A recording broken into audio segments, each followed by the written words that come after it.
देखिए जो हमारे पास कुछ हमारे जो मेंबर्स यहाँ पे हैं उनकी कुछ शिकायतें हैं जो यहाँ स्मार्ट सिटी बनी है। तो इसमें जो स्टेयर्स बनाई गई हैं बिल्कुल 30-35 स्टेयर्स नीचे जाना है लोगों को।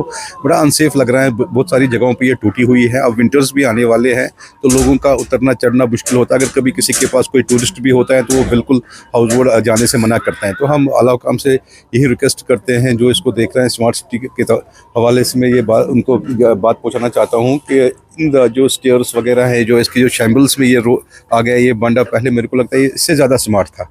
तो अब इसमें हमें लग रहा है कि वो चारम इसमें नहीं है। आप खुद देख लीजिए। और राजबाग साइड में जो बंड वहाँ गिरी है तो ये भी एक बड़ा कंसर्न है हमारा। ऐसा ऐसा जो वो सैंड यहाँ पे वैकेशन होती है हम उनको कहते हैं कि दिन में कर दीजिए आप। वो रात के टाइम पे आते हैं और बिल्कुल उनका जो अप्रोच होता है वो बिल्कुल एरोगेंट अप्रोच होता है। तो हम कहते हैं कि अल्लाह हुकाम से इसको देखिए। और जो सैंड का मसला है वो दिन में अगर वो लेंगे तो कोई इशू नहीं। अगर उनके पास प्रॉपर परमिशन है तो वो ले सकते हैं। अगर नहीं है तो रात को मत आइए। और खासकर जो स्मार्ट सिटी की मैं बात कर रहा हूँ जो ये बंड था इसकी एक अपनी चार्म थी। बंड तो माना जाता था पहले यहाँ बाइसिकल भी नहीं चलती थी उसका भी चालान हुआ करता था। तो अब चलो ठीक है हम भी इसका साथ दे रहे हैं कि बेटर अगर डेवलपमेंट हो रही है तो अच्छी बात है।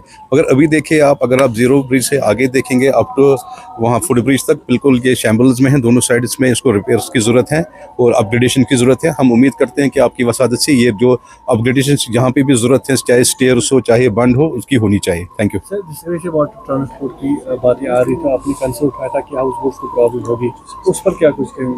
देखिए वाटर ट्रांसपोर्ट से वेलकम स्टेप।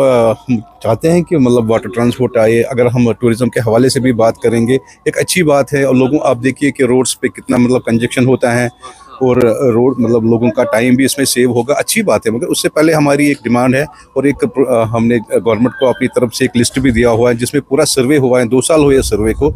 जो हमारे चिनारबाग और रिवर जहल में हाउस बोट्स हैं तो इनको रिहेबिलिटेट कर दीजिए। वो विलिंगली कहते हैं और जो यहाँ पे रहना चाहते हैं विलिंगली वो रहे।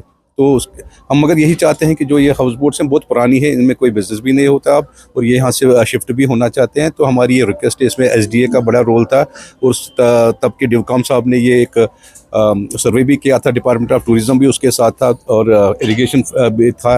बहुत सारे डिपार्टमेंट्स थे। उनका फाइनल रिपोर्ट भी आया है। कोई डुप्लीकेसी इसमें नहीं है। जो लोग यहाँ पे हैं they want to shift from this place क्योंकि अब यहाँ टूरिस्ट भी आते ही नहीं है।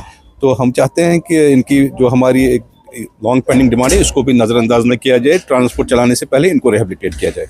तो साहब ये बात एक की जा रही है कि यहाँ पर वाटर मेट्रो जो है उसका भी इनेकाद किया जाएगा। जहलम की आप गवर्नमेंट के पास जो प्लान होगा गवर्नमेंट की जो वाटर लेवल होती है तो अप डाउन होती रहती है। तो उनके हिसाब जो उनके इंजीनियर्स वगैरह होंगे उनको बेटर हमारे से ज़्यादा नॉलेज होगी क्योंकि वो इसमें एक्सपर्ट्स हैं कि यहाँ वाटर ट्रांसपोर्ट जो फिजिबल होगा भी कि नहीं भी होगा। अगर आप कुछ दिन पहले यहाँ पे मतलब आपने कुछ शॉर्ट्स भी लिए होते तो बिल्कुल ड्राई था ये जहलम। तो वाटर जो एक मेंटेनेंस वाटर की है वो करनी है। जैसे हमारा वीर है वो भी कभी सही नहीं होता है तो उसमें भी जो वाटर लॉग जो होती है तो वो भी मेरे को लगता है उसको भी पहले ठीक करने की ज़रूरत है। फिर वाटर जो लेवल मेंटेन करनी है मेट्रो चलाने के लिए वो तो ज़रूरी करनी है। तो उसमें हम वही चाहते हैं कि जो हमारे हाउस बोट वाले हैं पहले उनको यहाँ से रिहेबिलिटेट कर लीजिए। जो चाहता है जो विलिंगली रहना चाहता है उसको रहने दीजिए आप। ऐसी कोई बात नहीं बट अगर ये चलेगा ऐसा वेलकम स्टेप।